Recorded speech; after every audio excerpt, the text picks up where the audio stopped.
No dia 15 de setembro de 2024, uma das maiores fábricas de massas do mundo virou o cenário de uma catástrofe. Mas veja bem, esta não é só a história de uma explosão. O que temos aqui é uma análise forense de como uma série de decisões e negligências criou as condições perfeitas para um desastre que, como a gente vai ver, era totalmente evitável. O custo humano foi imediato e devastador. 5 trabalhadores perderam a vida. Dezenas ficaram feridos, alguns com queimaduras que os marcariam para sempre. Mas o número que mais choca não é só os 5, é a gente saber que cada uma dessas tragédias podia e devia ter sido evitada. E aqui está a conclusão mais impactante da investigação oficial. O que aconteceu na fábrica da Oba Macarrana não foi um acidente imprevisível, um raio em céu azul. Foi, na verdade, o resultado quase matemático de uma cadeia de decisões erradas e omissões. Para a gente entender por que essa tragédia era tão evitável, primeiro a gente precisa entender a ciência por trás dela. Poeira de farinha, algo que parece totalmente inofensivo, pode se tornar um combustível extremamente potente sob as condições erradas. Olha só, para uma explosão de pó acontecer, 5 elementos precisam estar presentes ao mesmo tempo. É o chamado pentágono da explosão. E lá na seção de moagem da fábrica, todos eles estavam perigosamente alinhados. O combustível, que era a finíssima poeira de trigo, o oxigênio do ar, uma fonte de ignição, a dispersão dessa poeira numa nuvem e o confinamento dentro do prédio. Era literalmente a receita perfeita para o desastre. Essa tabela mostra bem o quão volátil a situação realmente era. Dá uma olhada na concentração de poeira. Ela excedeu e muito o limite mínimo para explodir. Por quê? Porque o sistema de sucção estava desligado. Agora, olha a energia de ignição. A poeira de trigo precisa de quase nada para inflamar, e as faíscas elétricas que tinham lá eram mais do que suficientes. O resultado disso tudo, uma pressão de explosão gigantesca, forte o bastante para derrubar silos de concreto. E essa imagem ilustra perfeitamente o efeito cascata. Uma pequena explosão inicial, vinda provavelmente de um painel elétrico com defeito, foi o estopim. Ela levantou toda a poeira que estava acumulada em vigas, dutos, em todo lugar.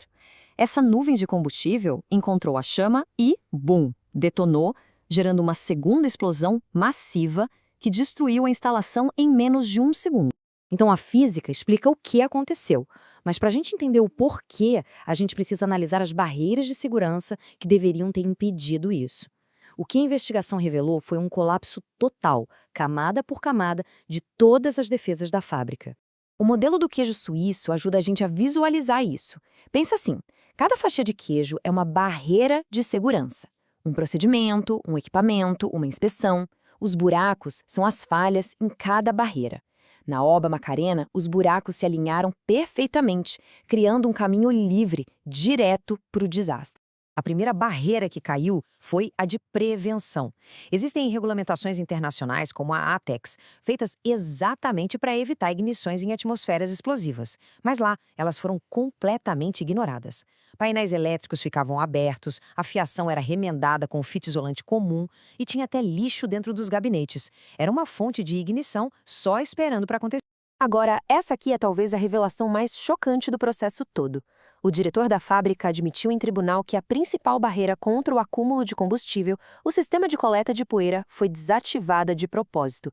A defesa mais crítica foi removida, provavelmente para cortar custos ou para não parar a produção. E a última linha de defesa, a detecção, bem, ela simplesmente não existia. Não tinha nenhum sensor para alertar os trabalhadores de que a concentração de poeira no ar tinha chegado a níveis perigosos. Eles estavam trabalhando dentro de uma bomba-relógio e, o pior, completamente no escuro. Ok, agora vamos aprofundar um pouco. Vamos sair do o que aconteceu e entrar no porquê permitiram que acontecesse. Porque as falhas técnicas, na verdade, eram só sintomas de uma doença muito mais profunda. Uma falha total na cultura e no sistema de gestão de segurança da empresa. O relatório do tribunal detalhou uma verdadeira cultura de disfunção. A segurança existia no papel, mas não no chão de fábrica. Práticas perigosas viraram o padrão. A limpeza se preocupava com a higiene do alimento, mas ignorava o combustível explosivo acumulado lá no alto. E olha, isso não foi um acidente.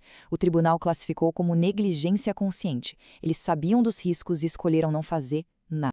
Esse ponto aqui mostra um dos indicadores culturais mais críticos que existem. A empresa tinha o que a gente chama de porta giratória de profissionais de segurança. Aqueles que tentavam alertar sobre os perigos não duravam muito no cargo. Os avisos deles eram vistos não como uma proteção, mas como um obstáculo à produção. E aí, eles acabavam saindo. Depois da catástrofe, claro, vieram as consequências legais, e com elas lições importantíssimas para toda a indústria.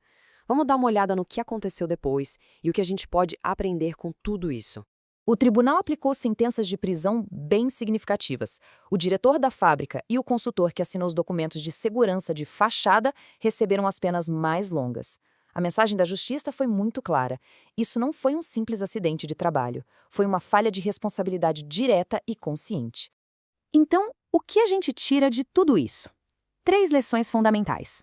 Primeiro, a documentação de segurança precisa ser um guia vivo, real, não só uma formalidade burocrática. Segundo, limpeza para a higiene do alimento não tem nada a ver com remover combustível explosivo.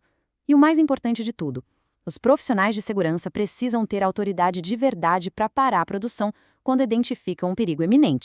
Depois da tragédia, a unidade foi vendida para a gigante japonesa Nissin Foods. Isso levanta uma questão importante, né?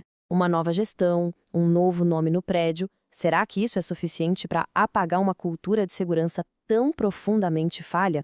E a gente encerra com essa declaração poderosa do relatório forense que serve como o epitáfio dessa tragédia.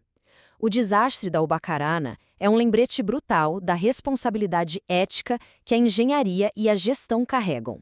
É um chamado para que a segurança nunca seja tratada como um custo, mas sim como um valor fundamental e, acima de tudo, inegociável.